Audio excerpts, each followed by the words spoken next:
So yesterday, the same friend that has been making me think of things was asking me about. Well, we were discussing relationships, and she asked me something about this like toxic parenting. That what type of kids they raise. Like if you have, just different variations of toxic parenting. And then finally, what I want to talk about now is that we settled on now, like now people who have sort of realized what their like what these triggers are for them, and then they are healing them, or they've already healed. Like what does that look for them in the dating space? And I just remembered one of my friends. She's one of those like really really aware people. She had a lot of trauma growing up, and she's actually really worked on herself. And the only thing I could say is that they just end up single most of the time.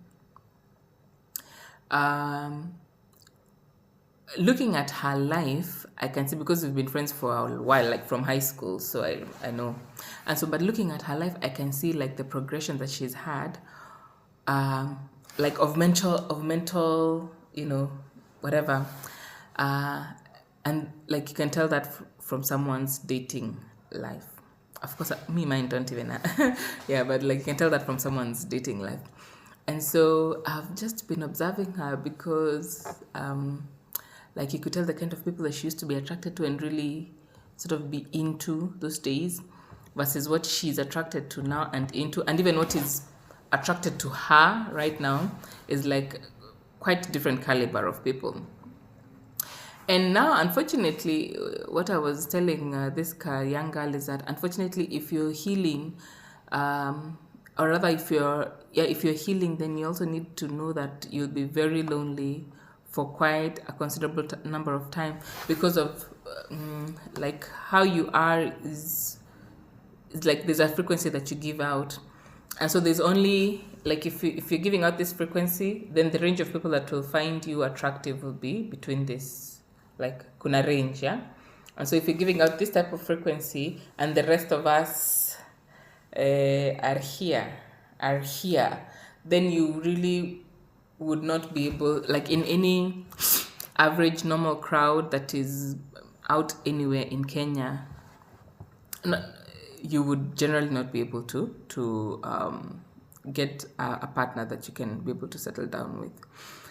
Now, what they do is that most of them usually then end up with older guys, like really older guys who are maybe on their like they've already gotten married before and therefore made big mistakes and lost that family, and that pain really made them sort of reevaluate themselves.